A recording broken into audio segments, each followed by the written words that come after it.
ఈరోజు తరచూ నేను ప్రయాణించే దారిలో ఆకలితో ఉన్న వాళ్ళు నాకు ఎదురయ్యారు. ఈరోజు వాళ్ళకి ఎట్లేదన్నా నా చేతులతో వండి పెడదామని చెప్పేసి నేను అనుకున్నా.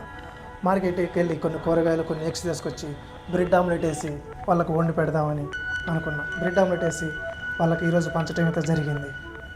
ఎందుకంటే చాలామంది మనం 3 పూటలు తింటుంటాం. అప్పుడప్పుడు అయినా కానీ మనకు ఆకలిస్తుందని చెప్పేసి బయటికి వెళ్ళి తింటుంటాం. అలాంటి వాళ్ళు రోడ్డు మీద చాలామంది ఆకలితో వాళ్ళు ఒక పూట తింటారో 2 పూటలు తింటారో తెలియదు, కానీ ఒక్కొక్కసారి ఒక పూట కూడా దొరకదు అనుకుంటా. వాళ్ళని చూస్తుంటే ఎంత బాధ అనిపిస్తుందంటే రోడ్డు మీద కొంతమంది వర్షానికి తడుస్తూ, కొంతమంది ఎండకి ఎండుతూ, అది తలుచుకుంటేనే చాలా బాధ అనిపిస్తుంది. ఈరోజైతే నా చేతుల నుంచి వండి పెట్టడం జరిగింది. ఎగ్స్ అయితే తీసుకొచ్చిన, ఎగ్స్ అయితే ఒక కేజీ తీసుకొచ్చి మొత్తం మొదలుపెడుతున్నా. ఎందుకంటే ఎగ్ అనేది ఏంటంటే చాలా ప్రోటీన్ ఉంటుంది కాబట్టి ఎగ్ తీసుకొచ్చిన. అలాగే దాంతోపాటు క్యారెట్, బీట్రూట్ కూడా తీసుకొచ్చిన. ఎందుకంటే క్యారెట్ చాలా మంచిది. ఇంకా ఇంకా కీరదోసకాయ కూడా చాలా హెల్త్కి, చాలామంది హెల్త్కి మంచిది అంటారు కాబట్టి కీరదోసకాయ కూడా తీసుకొచ్చి అయితే అన్ని పక్కన పెట్టేసి మొత్తం ఎగ్స్ అన్ని అయితే అందులో అయితే పగలగొట్టేసి ఆడబెట్టినాను. ఆడబెట్టిన తర్వాత మొత్తం కొన్ని తీసుకొని అవన్నీ పక్కన పెట్టేసి మంచిగా అటు వెళ్ళి కొన్ని సామాన్లు తీసుకొచ్చుకొని అందులో పెట్టినా. ఎందుకంటే కొన్ని మసాలాలు కొన్ని వేసి అవన్నీ ఉప్పు కూడా కరెక్ట్గా ఉండాలి, అంత బాగుండాలి వేసి మళ్ళీ ఉప్పుకి అయితే మళ్ళీ వాళ్ళకి ఇబ్బంది ఉంటుంది అని చెప్పేసి అన్ని కరెక్ట్గా చేసిన. నేనైతే చాలా ఎక్కువ కారం, ఉప్పు చాలా బాగా తింటాను. ఎందుకంటే ఎదుటి వాళ్ళకి మనం ఇచ్చేది కాబట్టి చాలా మంచిగా ఉండాలి కాబట్టి కొంచెం నాకు నచ్చినట్టయితే చేసిన నేను వాళ్ళకి పంచుదామని. ఇంకా అవన్నీ పక్కన మనం కట్ చేసుకుంటే ఇబ్బంది ఉంటుంది, అది పక్కన పెట్టేసిన. కొంచెం ఎస్టేజ్ ఉంటే పక్కన వేసిన. రోజు నేను ప్రయాణించే దారిలో నాకు నలుగురైతే ఎదురయ్యారు ఆకలితో ఉన్నవాళ్ళు.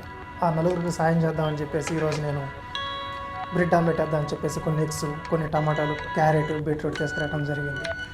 ఎందుకంటే చాలామంది ఆకలితో ఎంతమంది రోడ్డు మీద ఉంటారో ఆలోచిస్తుంటేనే చాలా బాధగా ఉంటుంది. నేను రోజు 3 పూటలు తింటుంటేనే నాకు అప్పుడప్పుడు ఆకలి అనిపిస్తుంటుంది. అలాంటిది వాళ్ళు ఒక పూట తింటారో 2 పూటలు తింటారో కూడా తెలియదు. చాలామంది రోడ్డు మీద ఎంతమంది ఉంటారో ఆకలితో. అందుకే నా వంతుగా సాయంగా నలుగురికి సాయం చేద్దామని ముందుకు వచ్చాను. కొన్ని ఎగ్స్, కొన్ని టమాటాలు, కొన్ని క్యారెట్లు, బీట్రూట్ తీసుకొచ్చి కట్ చేసి మొత్తం వాళ్ళకైతే బ్రెడ్ ఆమ్లెట్ వేసి అయితే పెట్టా. చాలా సంతోషంగా అనిపించింది.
బ్రెడ్ ఆమ్లెట్లు వేసి రెడీ చేస్తుంటే ఒక కుర్రోడు వచ్చాడు.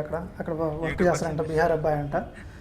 ఎలా ఉందో టేస్ట్ చేయమని చెప్పేసి ఇవ్వటం జరిగింది. ఆ అబ్బాయి తినకుండానే బాగుందని చెప్తుండు. అట్లా కాదు తిని చెప్పమని చెప్పిన, తిని చెప్పాడు, బాగుందని చెప్పాడు. అది చెప్పగానే నాకు చాలా బాగా ఆనందంగా అనిపించింది. ఇంకా అవన్నీ ప్యాక్ చేసుకొని ఓకే మొత్తానికైతే బాక్సులలో ప్యాక్ చేసి అన్ని టమాటాలు, క్యారెట్, కీరదోసకాయ అవి బాక్సులలో వేసి అన్నీ ఒక దగ్గర పెట్టి మంచి బాక్సింగ్ వేస్తే మంచి ప్యాక్ చేసిన తర్వాత మొత్తం కొన్ని చపాతీలు ఉంటే కొన్ని చపాతీలు కూడా ఆమ్లెట్లు మిగిలితే ఆమ్లెట్లలో వేసి, ఎందుకంటే వేస్ట్ చేయకూడదు కాబట్టి అందులో వేయటం జరిగింది. మొత్తం బ్రెడ్ ప్యాకెట్ ఉంటే అది కూడా అన్ని కవర్లో పెట్టేసి బాక్సులన్నీ కవర్లలో పెట్టేసి నేనైతే బయలుదేరగానే కిందకి దిగగానే ఒక పెద్ద ఆవిడ కనిపించింది నాకు. ఆ పెద్ద ఆవిడకి ఒక బాక్స్ ఇచ్చేసి బయలుదేరుతుంటే అక్కడ కొంచెంగా కూర్చొని ఒక ముసలాయన అయితే ఉన్నాడు. ఆ ముసలాయనకి ఒక వాటర్ బాటిల్, ఒక బ్రెడ్ అయితే ఇచ్చిన తర్వాత కొంచెం ముందుకు వెళ్తుంటే అక్కడ వర్కర్స్ అయితే కనిపించారు పనిచేస్తూ. ఒక అతనికి ఇచ్చేసి ఒక వాటర్ బాటిల్ మర్చిపోయినా, అతనికి కూడా మళ్ళీ వాటర్ బాటిల్ ఇచ్చి బాక్స్ ఇచ్చేసిన. బాక్స్ రాకపోతుంటే బాక్స్ మొత్తం తీసి ఆయనకి ఇచ్చేయటం జరిగింది. ఆయన కూడా ఒకసారి తిని చెప్పమని చెప్పిన, ఎట్లుందో చెప్పమని. ఆయన తింటాడు. ఒకసారి అయితే ఇప్పుడు చూద్దాం. ఇప్పుడైతే ఏం చెప్తారో చూద్దాం. ఆయన ఎక్స్ప్రెషన్ చూస్తే బాగుందా అని చెప్పాడా లేదంటే మా పాట కొద్దిగా చెప్పాడు, నాకైతే అర్థం కాలేదు. ఓకే మనమైతే ఇచ్చినాం, బాగుందన్నాడు. ఇంకొంచెం ముందుకెళ్తుంటే ఆడ కూర్చొని ఒక చిన్నపిల్ల, ఒక పెద్దవాడైతే ఉంది. వాళ్ళకి ఇచ్చేసిన తర్వాత ఆమె ఏం చెప్పిందంటే అటు 2 పిల్లలు ఉన్నారని చెప్పింది. ఓకే ఆమె తీసుకున్నది మొత్తం తీసుకోకుండా 2 పిల్లలు అని చెప్పడం కూడా నాకు బాగా ఆనందంగా అనిపించింది. వాళ్ళకు కూడా చిన్నపిల్లలు అక్కడ దూరంగా ఉన్నారు, వాళ్ళకి వెళ్ళి ఇచ్చిన 2 చిన్నపిల్లలకి. ఈరోజు అయితే నా చేతులతో 4 వండి పెట్టినందుకు నాకు చాలా ఆనందంగా ఉంది.